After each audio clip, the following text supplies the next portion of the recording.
오늘은 나를 따르라 이런 제목으로 함께 말씀을 대하려고 합니다. 우리가 대하는 요한복음 21장은 요한복음의 마지막 장면입니다. 지난주 말씀을 드릴 때 요한복음은 원래 결론이 20장인 것 같다 말씀을 드렸습니다. 아마 상당한 시간이 지난 이후에 요한복음을 기록한 이제 요한이 좀 특별한 내용을 추가한 것으로 보입니다. 바로 베드로 이야기인데 사명을 잃어버린 베드로의 사명을 다시 회복시켜 주는 이야기, 이것이 오늘 우리가 대하는 본문의 내용입니다. 예수님께서 베드로에게 나타나셔서 3번 묻습니다. 네가 나를 사랑하느냐 묻습니다. 내가 주님을 사랑하는 줄 주님께서 아십니다. 3번 대답을 하죠. 그러면 예수님께서 내 양을 먹이라, 내 양을 치라, 내 양을 먹이라, 이렇게 사명을 허락해 줍니다. 이것이 오늘 본문의 내용인데, 이 내용이 왜 중요한가? 요한복음을 기록한 저자는 왜 이 내용을 추가시켰을까? 저에게는 이것이 가장 큰 고민이었습니다. 이 물음에 대한 답은 우리가 좀 이따가 살펴보도록 하겠습니다. 자, 우리는 신앙생활을 어떻게 이해를 하죠? 예수 믿어서 천국 가는 것이 신앙생활이다, 그렇게만 이야기하면 뭔가 좀 부족할 것 같습니다. 자, 그것이 아주 중요합니다. 예수 믿어 천국 가는 게 없으면 우리가 예수 믿을 이유가 없죠. 가장 중요한 이유가 맞습니다. 근데 그것이 전부는 아닙니다. 시작점입니다. 우리는 하나님 나라 백성으로 이 세상에서 사명을 감당하도록 하나님께서 우리를 택하셨고, 하나님 우리를 부르셨고, 하나님 우리를 구원해서 하나님 백성 삼아 주셨고, 주의 몸된 교회 가운데 세워 주셨습니다. 하나님 나라의 사명을 감당하도록 우리를 부른 겁니다. 그래서 우리는 부름받은 하나님의 백성으로 이 귀한 사명을 감당해야 합니다. 자, 그러면 한번 묻겠습니다. 이 사명 잘 감당하고 계십니까? 내가 하나님 나라 백성으로, 천국 백성으로 이 사명을 잘 감당하고 계십니까?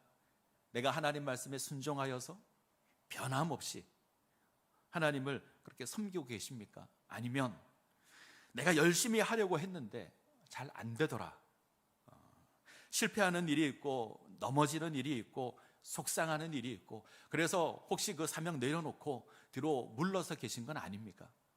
한번 우리가 확인해 봤으면 좋겠습니다. 내가 열심히 하고 있는가? 아니면 나 안 해, 이제 나는 다시는 안 해, 이게 우리 모습은 아닙니까? 우리 한번 확인해 봤으면 좋겠습니다. 나는 예수 믿고 한 번도 낙심한 적이 없다, 나는 언제나 이 사명을 잘 감당했다, 아마 이런 분은 우리 가운데 없을 겁니다. 우리는 늘 넘어지고 또 넘어집니다. 사실 우리 대부분이 그렇습니다. 하다 보면 사명을 잊어버릴 때가 있습니다. 고난이 임하면 사명 잊어버리고, 속상한 일이 있으면 사명 잊어버리고, 누구와 갈등을 빚거나 다툼이 있으면 사명 잊어버리고, 우리는 뒷걸음질 치고 뒷걸음질 치고, 그럼에도 불구하고 하나님은 다시 우리를 회복시키십니다. 다시 우리를 세우셔서 사명 감당하게 하시는 것이 우리 하나님이십니다. 오늘 우리가 만날 베드로가 딱 그렇습니다.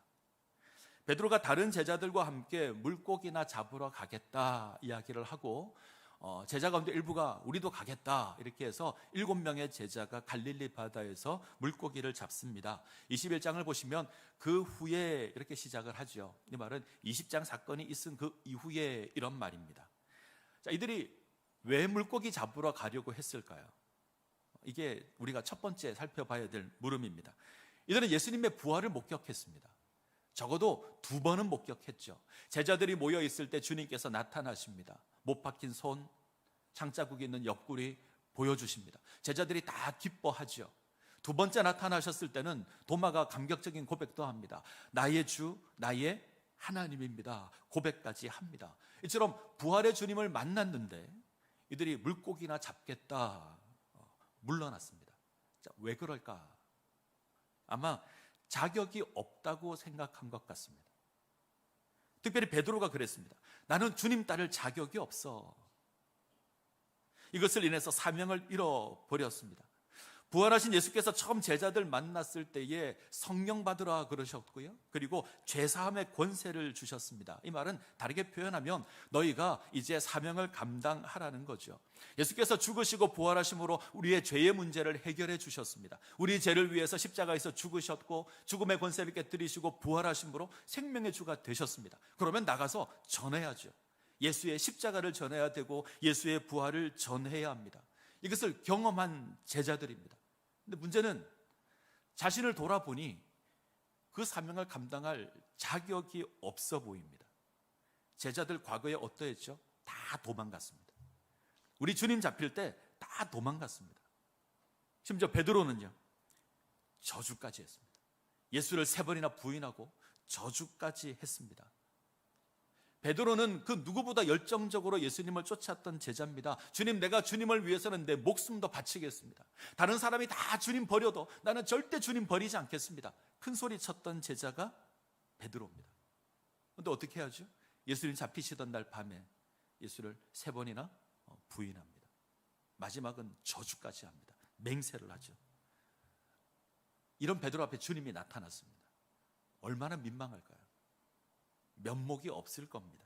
아무리 생각해도 주님을 뵐 자신이 없고 아무리 생각해도 나는 자격이 없다 이런 생각이 듭니다. 그래서 나는 물고기나 잡겠다. 그리고 물러났습니다. 사람이 사명을 이루면 그 모습이 정말 처량합니다. 특별히 그리스도인이 사명을 이루면 정말 처량합니다. 말씀을 전해야 될 사역자가 말씀을 전하지 않고 엉뚱한 일을 하고 있으면 그것처럼 안타까운 때가 없습니다. 자, 사람이 사명이 있으면 열정도 있죠. 배도 버리고 그물도 버리고 주님을 쫓습니다. 주는 그리스도시요 살아계신 하나님의 아들입니다. 멋있게 신앙 고백도 할 수 있습니다. 다른 사람 다 버려도 나는 안 버릴 겁니다. 큰 소리치고 다짐도 할 수 있습니다. 근데 사명 잃어버리면요, 아무것도 할 수 없습니다. 엘리야가 어땠죠? 850대 1의 싸움을 이겼는데 그가 낙심하니 로뎀 나무 앞에 그 아래 엎드려서 나 죽여주십시오 간구하는 게 전부였습니다. 차라리 죽는 것이 낫다. 자, 사명을 잃어버리면 그렇게 됩니다. 지금 베드로가 딱 그렇습니다. 사명 잃어버렸습니다. 나는 물고기나 잡으러 가겠다. 혹시 사명 잃어버리지 않으셨습니까? 하나님께서 우리를 부르셨습니다. 성경의 표현을 빌리면 창세전에 우리를 택하셨고 우리를 부르셨습니다. 하나님 나라의 그 놀라운 은혜를 누리도록 불렀고 하나님 나라의 사명을 감당하도록 우리를 불렀습니다. 하나님 나라의 선교를 위해서 우리를 불렀습니다. 하나님 나라 살아가도록 불렀습니다. 그 사명 감당하고 계십니까? 우리 창신제일교회는 어떤가요? 하나님께서 49년 전에 세우셨는데 뜻하신 바가 있어서 하나님 세우셨는데 우리가 그 사명 감당하고 있는가? 혹은 실패하고 혹은 낙심하고 혹은 지쳐서 주저앉아 있는 건 아닌가? 내가 물고기나 잡겠다 이렇게 물러나 버린 건 아닌가? 한번 돌아보셔야 합니다. 이 시간 우리 주님께서 우리를 찾아오십니다. 우리 교회를 찾아오십니다. 그리고 다시 회복시키기를 원하십니다. 오늘 이 시간이 회복의 은혜를 누리는 복된 시간이 되기를 간절히 소원합니다. 회복되셔야 합니다. 우리 교회가 사명을 감당하는 것으로, 우리가 사명을 감당하는 것으로 회복되셔야 합니다. 누가복음 5장을 가시면 오늘 사건과 비슷한 사건이 하나 나옵니다. 예수님께서 베드로를 부를 때 장면인데 그날도 베드로가 밤이 맞도록 물고기를 잡는데 한 마리도 못 잡습니다.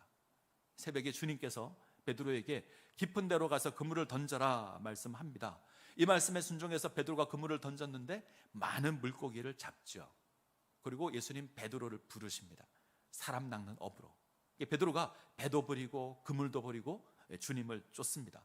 자, 그때와 똑같은 사건이 오늘 본문에 나옵니다. 베드로가 물고기를 밤새 잡는데 한 마리도 못 잡았습니다. 그때 예수님께서 배 오른편에 그물을 던지라 그래서 배 오른편에 그물을 던졌더니 많은 물고기를 잡습니다. 153마리의 물고기를 잡습니다. 다시 베드로를 부르는 거죠. 아마 베드로는 이 이적을 경험하면서 처음 자신이 경험했던 그 이적을 생각했을 겁니다. 아, 주님이 그때 나를 이렇게 불렀는데 생각했을 겁니다. 그때 함께 고기를 잡던 제자 가운데 하나가 주님이다 소리치니 베드로가 주님께로 뛰어들어서 옵니다. 예수 앞에 선이 숯불이 하나 피워져 있고요. 예수님께서 아침을 차려 놓으셨습니다. 물고기와 떡을 차려 놨습니다. 밤새 고기 잡느라 피곤했을 제자들에게 먹을 것 주십니다. 너무 반갑고 너무 고마운데 베드로가 한마디도 하지 못합니다. 가만히 먹기만 하죠. 아침을 먹은 이후에 예수님께서 베드로에게 묻습니다. 네가 나를 사랑하느냐? 몇 번 묻죠? 3번 묻습니다. 뭐든지 3번 물으면 불안합니다. 사실 나를 사랑해라는 이 물음에 답하는 것도 굉장히 어렵습니다. 어느 날 아내가 찾아와서 갑자기 묻습니다. 당신 나 사랑해? 이때 대답 잘해야 됩니다. 남자분들 꼭 기억하십시오. 대답 잘못하면 큰일 날 수 있습니다. 이 굉장히 답하기 어려운 질문이 이 질문입니다. 왜 물을까? 무슨 일이 있는가? 함정 아닐까? 온갖 생각을 다 해야 됩니다. 정말 사랑을 확인하고 싶어 묻는 건가? 사고 싶은 가방이 생겼는데, 사고 싶은 옷이 생겼는데 아무 말 못하게 밑밥을 까는 건가? 외식하고 싶은 건가? 아니면 내가 뭐 잘못했나? 이 생각을 하는 거죠. 나를 사랑한다면서 왜 그렇게 행동해? 이런 의미를 담고 묻는 것일 수도 있습니다. 이게 분간이 잘 안 됩니다. 이때 답을 아주 잘 하셔야 합니다. 이번에 저희 교회에 결혼식이 있었죠. 저희 부목사님과 우리 여전사님이 함께 살겠다 이래가지고 결혼식을 했는데 예식 중에 혼인서약을 합니다. 보통 혼인서약은 주례자가 준비해 가서 묻는 겁니다. 근데 이번에는 자기들이 준비를 하겠대요. 그래서 왜 그랬더니 요즘은 그렇게 한답니다. 그래서 당일날 자기들끼리 주거니 받거니 서약을 하는데 아마 참석하신 분 기억을 하실 겁니다. 갑자기 대본에 없는 말을 합니다. 앞으로 음식 쓰레기는 제가 다 치우겠습니다. 제가 서약서 내용 다 봤거든요. 없었습니다. 바로 그때 맹세를 하는데 앞으로 음식 쓰레기 안 치우잖아요. 그러면 그때마다 물을 겁니다. 네가 나를 사랑하느냐? 물을 겁니다. 의미가 있죠. 치우라는 거죠. 앞으로 큰일 났습니다. 자, 예수님께서 베드로에게 네가 나를 사랑하느냐 왜 물으셨을까요? 왜 이거 확인하려고 하셨을까요? 자, 보통 3가지로 해석할 수 있습니다. 자, 첫 번째 물음을 보면 이 의도가 확인이 되는데, 자, 15절 한번 볼까요? 15절. 자, 자막이 없습니다. 제가 읽겠습니다. 그들이 조반 먹은 후에 예수께서 시몬 베드로에게 이르시되 요한의 아들 시몬아, 네가 이 사람들보다 나를 더 사랑하느냐 하시니 이르되 주님 그러하니이다. 내가 주님을 사랑하는 줄 주님께서 아시나이다. 이르시되 내 어린 양을 먹이라 하시고, 예수님이 어떻게 물으시죠? 네가 이 사람들보다 나를 더 사랑하느냐? 자, 3가지로 해석할 수 있습니다. 첫 번째는 말 그대로 이 사람들과 예수님을 비교하는 겁니다. 자, 자막을 한번 볼까요? 말 그대로, 문자 그대로 이 사람들보다 나를 더 사랑하느냐? 얘네들보다 나를 더 사랑하느냐 묻는 겁니다. 좀 유치해 보이는 질문인데 아주 중요합니다. 우리에게는 본능적으로 마음이 맞는 사람들끼리 뭉치는 것을 좋아하는 성향이 있습니다. 우리나라 사람들이 이게 좀 강합니다. 우리나라의 고질병인데 지역을 따져서 뭉치죠. 전라도냐 경상도냐 따져서 뭉칩니다. 근데 이 교회도 이런 게 좀 있어요. 뭔가 편가르기를 하는 겁니다. 문제는 이 편가르기가 우리의 신앙의 기초보다, 신앙의 본질보다 우선할 때가 있다는 겁니다. 우리는 예수님 사랑해서 교회로 모였습니다. 예수 그리스도의 십자가와 예수 그리스도의 부활로 말미암아 구원받은 우리가 그 예수님 사랑하여서 모인 곳이 교회입니다. 교회는 철저하게 십자가의 복음이 중심이 되어야 합니다. 만약 교회가 십자가의 복음을 가르치지 않는다, 거짓 복음을 선포한다, 그러면 그 교회 떠나야 합니다. 교회가 예수님 이야기하지 않고 세상의 이념을 선전한다, 그럼 교회가 아닙니다. 그때는 떠나야 하는 겁니다. 근데 우리는 이것 가지고는 잘 고민하지 않습니다. 다른 것으로 편가르기를 합니다. 이 사람이 내 편인가? 내 편이 아닌가? 나와 친한가? 나와 불편한가? 뭔가 나와 친하고 나와 생각이 같으면 내 편이라고 생각을 합니다. 뭔가 나와 불편한 관계에 있으면 내 편이 아니라고 생각을 합니다. 그것으로 우리는 가릅니다. 우리는 예수를 보고 십자가를 보고 우리의 복음을 확인하고 우리는 하나라고 고백해야 되는데 그럼 별로 관심이 없습니다. 내 편인가? 내 편이 아닌가? 자, 주님 물으십니다. 네가 이 사람들보다, 네가 내 편이라고 생각하는 이 사람들보다 네가 나를 더 사랑하느냐? 네가 나를 더 사랑하느냐? 더 사랑하십니까? 예수님도 사랑하셔야 합니다. 그 무엇보다 예수님을 더 사랑하셔야 합니다. 자, 두 번째 의미는 네가 이 사람들이 나를 사랑하는 것보다 나를 더 사랑하느냐? 조금 다르죠? 이 사람들이 나를 사랑하는 것보다 네가 나를 더 사랑하느냐? 이 해석이 조금 더 나은 것 같습니다. 베드로가 그랬습니다. 나는 목숨을 바치겠습니다. 다른 제자들이 당신을 사랑한다 그러지만 나는 더 사랑합니다. 다른 사람들이 당신을 따르지 못한다고 할지라도 나는 끝까지 당신을 쫓겠습니다. 큰 소리를 쳤던 게 베드로입니다. 자신이 주님을 가장 사랑한다 큰 소리를 쳤습니다. 사랑의 점수를 매기면 내가 1등입니다. 소리를 쳤습니다. 이 베드로에게 묻는 겁니다. 네가 아직도 저 사람이 나를 사랑하는 것보다 네가 나를 더 사랑하느냐? 특별히 3번 묻죠. 베드로가 3번 부인했기 때문에 그렇습니다. 지금 숯불을 피워놨는데 베드로가 대제사장 집들에서 그 숯불 피어있는 그곳에서 예수님을 3번 부인합니다. 아픈 기억을 떠올리게 만드는 거죠. 아픈 기억을 마주하게 함으로 그 상황을 극복하게 하는 겁니다. 이것이 두 번째 의도입니다. 두 번째 의미고요. 자, 세 번째 해석이 있는데, 자, 15절을 한번 보죠. 15절. 자, 제가 다시 한번 읽겠습니다. 15절. 그들이 조반 먹은 후에 예수께서 시몬 베드로에게 이르시되 요한의 아들 시몬아 네가 이 사람들보다 나를 더 사랑하느냐 하시니. 자, 여기서 이 사람들보다 할 때 사람 앞에 숫자가 하나 있죠. 여러분들 성경에 숫자 있습니까? 어떤 분은 1이라고 적혀져 있을 테고 어떤 분은 2라고 적혀져 있을 겁니다. 제가 가진 성경은 이제 2라고 적혀 있는데 이 숫자가 없으면 그 성경 버리셔야 합니다. 숫자가 있어야 돼요. 자, 이 숫자의 표시를 따라 성경 아래쪽에 가시면 이 숫자에 설명이 하나 붙어 있습니다. 또는 것들보다. 맞습니까? 그렇게 되어 있죠? 다르게 해석하면 이 사람들보다 이렇게 해석할 수도 있지만 이 것들보다 이렇게 해석할 수도 있다는 겁니다. 여기에 해당하는 투톤이라고 하는 헬라어 원어는 사람을 가르칠 수도 있고 사물을 가르칠 수도 있습니다.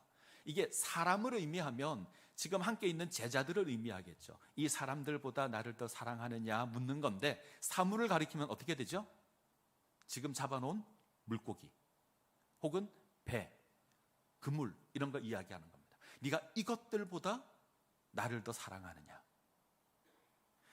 예수님이 처음 베드로 불렀을 때 베드로는 배와 금을 버리고 예수 쫓았습니다. 그 무엇보다 예수가 더 귀하다 고백하고 예수 쫓았습니다. 근데 부활한 이후에 민망해서 다시 배를 타고 그물을 잡고 물고기를 잡습니다.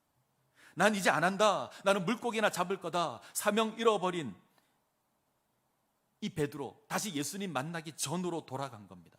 예수님께서 베드로의 이름을 어떻게 부르시죠? 표현이 이상한데 베드로의 이름을 어떻게 부르냐면 베드로야 이렇게 부르지 않죠. 뭐라고 부르죠? 요한의 아들 시몬아. 이거 베드로 예전 이름이에요. 예수님이 이 시몬을 부르면서 이름을 게바 베드로 바꿨습니다. 지금 베드로는요 예수님 부름받기 이전으로 간 거예요. 예수님께서 시몬을 불러 이름을 게바 베드로로 바꿨습니다. 근데 다시 예전으로 돌아갔습니다. 사명 잃어버리고 물고기나 잡고 예전 살아가던 대로 그렇게 살아가겠다. 이 베드로를 향해서 네가 이것들보다 나를 더 사랑하느냐 물으시는 겁니다. 자, 이유가 뭐든 어떻게 해석하든 지금 베드로는 예수님 사랑하는 것에 실패했습니다. 근데 예수님께서 그 사랑 다시 확인시키는 겁니다. 그것이 무엇이 되었던 예수님을 사랑하는 것이 가장 최우선에 있어야 합니다. 다른 어떤 사람들보다 예수 사랑하는 것이 더 위에 가 있어야 합니다. 사랑의 정도에 있어서 다른 사람도 사랑하지만 무엇보다 예수님을 가장 많이 사랑해야 합니다. 어쩌면 물고기와 배와 그물보다 더 예수님을 사랑해야 합니다. 예수님 이거 확인시키는 겁니다. 자, 오늘 예수님의 모습이 어떻게 보이십니까? 실패하고 넘어진 베드로 포기하지 않고 찾아오셨습니다. 다시 부르십니다. 다시 사명 감당하게 하십니다. 이 일을 위해서 다시 찾아오십니다. 우리는 낙심하고 우리는 끝났다 생각하지만 하나님은 아직 아닙니다. 아직 우리를 찾아오셔서 우리를 부르십니다. 어두운 밤에 방황하고 있고 빈 그물만 내리고 있는데 예수님 찾아오셔서 우리를 부르십니다. 나를 위해 숯불 피워 놓으시고 나를 위해 조반 준비하시고 그리고 물으시는 겁니다. 네가 나를 사랑하느냐? 다시 돌아오라는 겁니다.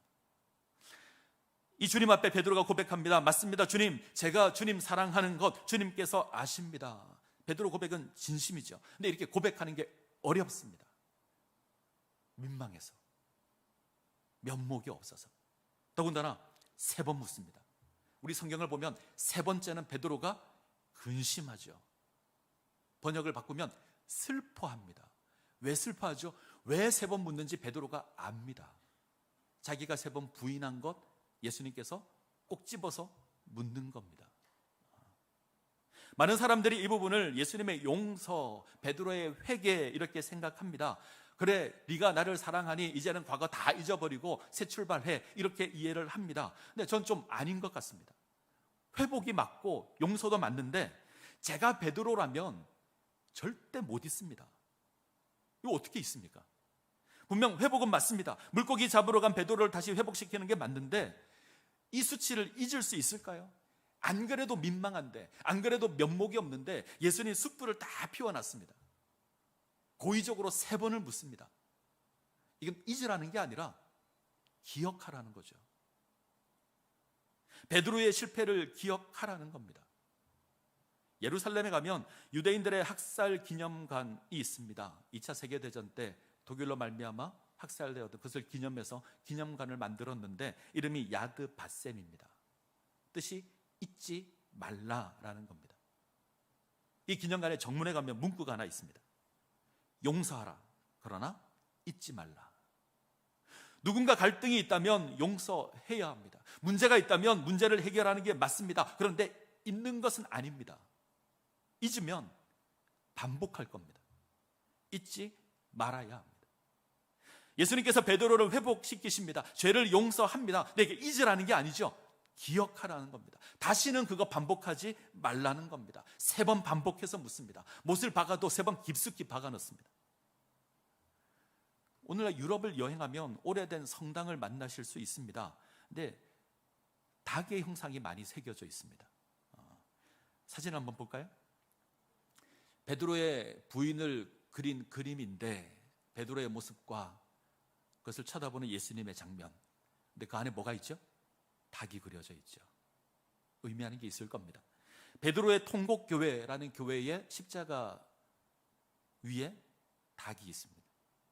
벽화를 보면 닭이 있습니다. 베드로와 관계된 그림을 그리면 기독교 역사를 보면 계속 닭이 등장합니다. 왜 등장하는 거죠? 잊지 말라는 거예요. 기억하라는 겁니다. 아마 베드로 절대 못 잊었을 겁니다.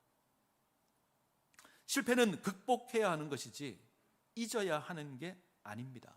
기억하셔서 다시는 그거 반복하지 않도록 기억해야 합니다. 예수님께서 베드로에게 내 양을 먹이라, 내 양을 치라, 내 양을 먹이라. 사실 이 3가지 표현은 같은 표현입니다. 그림 내려주시죠.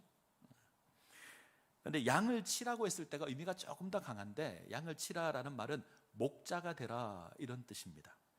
특별히 참된 목자가 되라, 선한 목자가 되라 말씀하는 겁니다. 거짓 목자가 되지 말고 참된 목자가 되라. 거짓 목자는요, 양을 통해서 지 이득을 취하고 고난이 임할 때 도망가는 목자입니다. 참된 목자, 선한 목자는 양을 위하여 목숨을 버리는 목자입니다. 예수님께서는 양떼를 위하여 목숨을 버리는 참 목자였습니다. 이제 예수님께서 베드로에게 너도 나를 따라서 참된 목자가 되라 명령하는 겁니다. 고난이 두려워서 뒷걸음질 치는 목자가 아닙니다. 양떼를 먹이고 양떼를 지키는 목자가 되어야 합니다. 기꺼이 양떼를 위하여 목숨을 버리는 목자입니다. 과거를 기억하게 하심으로 이제 이 사명 감당하라는 겁니다. 자, 18절 같이 보겠습니다. 같이 읽습니다. 내가 진실로 진실로 내게 이르노니 내가 젊어서는 스스로 띠띠고 원하는 곳으로 다녔거니와 늙어서는 내 팔을 벌리리니 남이 내게 띠띠우고 원하지 아니하는 곳으로 데려가리라. 예수님께서 이제 베드로가 어떤 죽음을 맞이하게 될 것인지 이야기를 합니다. 팔을 벌린다, 이것은 당시 이 시대 때 십자가를 진다 이런 말입니다. 우리 주님께서 십자가 지신 것처럼 너도 십자가를 지게 될 거다. 네가 십자가에서 죽음을 맞이하게 될 거다 이야기를 합니다. 베드로 행전이라고 하는 외경이 있습니다. 우리 66권 성경 속에는 못 들어왔는데 이 베드로 행전을 보게 되면 사도들의 기록이 남아 있습니다. 특별히 베드로의 순교 장면이 아주 감동적으로 기록이 되어 있습니다. 로마에 있는 그리스도인에게 박해가 심해졌습니다. 로마로부터 박해가 주어집니다. 이때 많은 그리스도인들이 베드로에게 당신은 이제 로마를 떠나서 피하십시오 라고 권합니다. 지쳐있던 베드로가 이 공고를 못 이겨서 로마를 떠납니다. 로마 성문을 지나서 길을 가는데 로마로 오시는 예수님을 마주합니다. 베드로가 예수님께 묻습니다. 우리가 잘 아는 고백인데 코바디스 도미네, 주님 어디로 가십니까? 이때 주님은 아주 슬픈 표정을 하시고 베드로 네가 내 양을 버리고 떠나가니 내가 대신 십자가 지러 로마로 간다. 이 고백에 베드로가 회개하고 다시 돌아갑니다. 아마 베드로는 오늘 예수님께서 십자가 죽음을 말씀하신 것 기억했을 겁니다. 회개한 베드로가 다시 로마로 들어가 잡혀서 순교합니다. 자기는 예수님을 3번이나 부인한 죄인이기에 나는 온전히 십자가에 매달려서 죽지 못하겠다. 나는 거꾸로 된 십자가에 매달려 죽겠다. 나를 거꾸로 매달라. 그래서 거꾸로 된 십자가에서 순교합니다. 자, 베드로는 잊은 게 아니죠. 기억하고 있습니다. 고난을 두려워했던, 십자가를 두려워서 도망했던, 심지어 예수님을 부인했던 베드로인데 그는 십자가의 사명을 감당합니다. 자, 베드로전서 5장을 한번 볼까요? 자, 자막에 나옵니다. 5장 12절. 베드로전서 5장 12절 같이 읽겠습니다.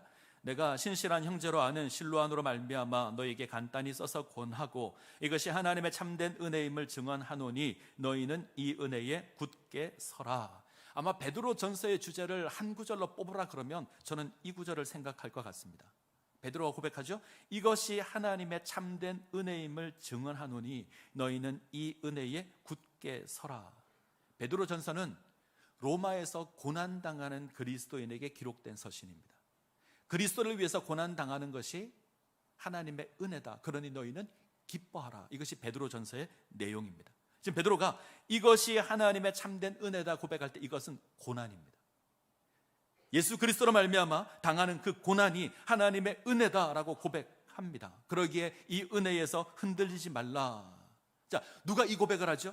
누가 고난 가운데 세워지라 고백하죠? 베드로입니다. 고난이 두려워서 도망했던 베드로입니다. 고난이 싫어서 예수를 부인하고 저주까지 했던 베드로입니다. 근데 이제 바뀌었습니다. 고난이 하나님의 은혜라고 고백합니다. 그 은혜 가운데 세워지라고 고백합니다. 예수의 이름으로 고난을 당하면 기뻐하십시오. 그것은 주님의 고난에 참여하는 겁니다. 베드로의 고백과 같이 그 은혜 가운데 세워지기를 바랍니다. 다시 요한복음 21장을 갈까요? 자, 오늘 말씀에 핵심 구절을 하나 뽑으라면 여러분들은 어디를 뽑으시겠습니까? 아마 많은 사람이 네가 나를 사랑하느냐 이 질문을 뽑을지 모릅니다. 근데 저는 19절을 뽑겠습니다.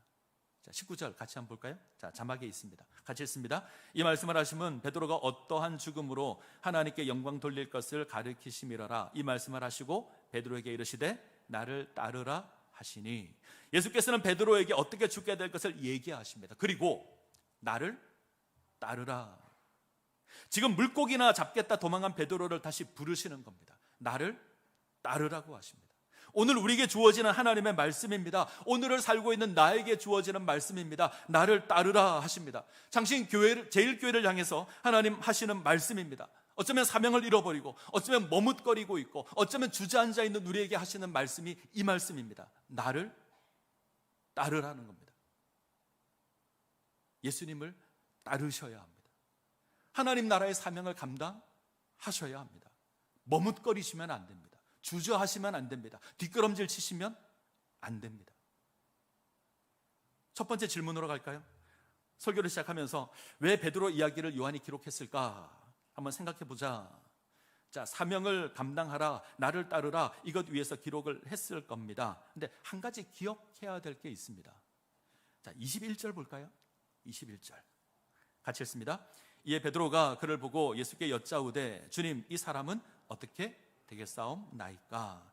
나를 따르라 명령을 받았는데, 베드로가 주님을 따르고 있는 또 다른 제자 하나를 봅니다. 누구냐면 요한입니다. 궁금해졌죠. 예수님, 이 제자는 어떻게 되겠습니까? 예수님, 저는 주님의 일을 하다가 팔을 벌려 죽을 건데, 십자가에서 죽을 건데, 이 제자는 어떻습니까? 이 제자도 그렇습니까? 궁금했나 봅니다. 왜 궁금했을까? 나는 십자가를 지는데 이 제자는 평안한 길을 걸으면 나는 좀 억울할 것 같습니다. 이래서 물은 건지, 아니면 저 어린 제자도, 요한이 가장 어렸거든요. 저 어린 제자도 십자가를 지게 될까 봐 걱정이 되어서 물은 것인지 알 수는 없습니다. 왜 물었는지 분명하진 않습니다. 근데 예수님의 대답은 분명합니다. 자, 22절 같이 읽습니다. 예수께서 이르시되 내가 올 때까지 그를 머물게 하고자 할지라도 내게 무슨 상관이냐? 너는 나를 따르라 하시더라. 그게 무슨 상관이냐? 행여 내가 다시 올 때, 우리 예수님 재림할 때, 그때까지 저 제자가 남아있는다 한들 그게 무슨 상관이냐? 재림 때까지 남겨놓겠다는 게 아닙니다. 그렇게 해도 상관이 없다. 네가 신경 쓸 게 아니다. 그리고 한 번 더 말씀하시죠. 나를 따르라. 하나님의 부르심은 사람마다 다릅니다. 저처럼 목사로 부름을 받은 사람도 있고, 어떤 사람은 장로로 부름을 받고, 집사로 부름을 받고, 권사로 부름을 받습니다. 어떤 사람은 선교사로 부름을 받아서 사역을 감당합니다. 하나님께서 동일한 예수 그리스도의 십자가로 우리를 구원하시고 우리를 하나님의 백성으로 세우시지만, 하나님의 사명은 사람들에게 다 다르게 주어집니다. 어떤 사람은 베드로처럼 사용하실 겁니다. 어떤 사람은 요한처럼 사용을 하십니다. 어떤 사람은 바울처럼 쓰기도 합니다. 근데 이것으로 우열을 따지면 안 됩니다. 누가 더 우월하고 누가 더 못하다 이야기하시면 안 됩니다. 요한복음이 기록될 당시에 아마 이런 분위기가 있었던 것 같습니다. 상당히 나중에 기록된 복음서인데, 요한이 가장 오래 살았습니다. 다른 제자들 다 순교하고 죽었고 요한만 남았습니다. 사람들이 요한이 가장 훌륭한 제자인가 보다 이렇게 생각을 했던 것 같아요. 그래서 과연 그럴까? 그래서 요한이 아마 이 내용을 적어놓지 않았을까 생각을 합니다. 아닙니다. 아무 상관없습니다. 만약 오래 사는 것으로 우리가 우열을 따진다면 예수님 33살밖에 안 됐습니다. 가장 못한 모습이 될 겁니다. 하나님의 부르심은 그런 것으로 판단할 수 없습니다. 열정적인 삶을 살다가 거꾸로 된 십자가에 달려 하나님의 영광을 드러낸 베드로가 있습니다. 예수님을 핍박하고 예수 믿는 자를 잡아다가 죽였던, 그런데 예수 믿고 복음을 전했던 바울도 있습니다. 어쩌면 사도 요한처럼 오래 살면서 복음을 증거할 수도 있습니다. 그 모양이 다 다릅니다. 중요한 건 하나님의 부름을 받았고 하나님의 사명을 받았는데 하나님을 따르는 삶이 다 다릅니다. 근데 이 다른 것으로 우열을 매기시면 안 됩니다. 중요한 건 주님을 따르는 겁니다. 나를 따르라 명하실 때 그 주님의 명령에 순종하여서 주님을 따르는 게 중요합니다. 다른 사람과 비교하시면 안 됩니다. 다른 사람이 내 눈에 들어오시면 안 됩니다. 근데 우린 끊임없이 물어요. 저 사람은, 나는 하는데 저 사람은 왜 안 하는가? 왜 나보다 저 사람이 먼저 되는가? 내가 훨씬 더 많이 일을 하는데 왜 저 사람이 대접을 받는가? 왜 나는 하는 일이 잘 안 되고 저 사람은 잘 되는가? 우린 자꾸 이런 것으로 우리의 사명을 자꾸 흔들려고 합니다. 그러지 마십시오. 아무 상관없는 겁니다. 설사 주님이 그 사람을 남겨둔다고 해도 아무 상관이 없습니다. 그거 중요한 것 아닙니다. 중요한 건 지금 주님 나를 따르라고 하시고요, 나는 그 주님의 명령에 순종하여서 그 주님을 따르면 됩니다. 중요한 건 지금 내 손에 복음을 전할 준비가 되어 있는 게 아니라 내 손에 금을 들고 있다면 내려놓아야 합니다. 그리고 주님을 따르면 되는 겁니다. 다른 사람이 어떤 사역을 하든 다른 사람이 어떤 모습을 지니든 그게 중요하지 않습니다. 내가 주님 앞에 온전하게 세워지는 것이 중요합니다. 지금 혹시 물고기 잡으러 오지 않으셨습니까? 손에 그물 들고 계시지 않습니까? 근데 주님 찾아오셔서 네가 나를 사랑하느냐 물으시면 이거 내려놓으시고 나를 따르라는 주님의 명령에 순종하셔서 그것으로 하나님께 영광 돌리실 것을 간절히 소원합니다. 기도하시겠습니다.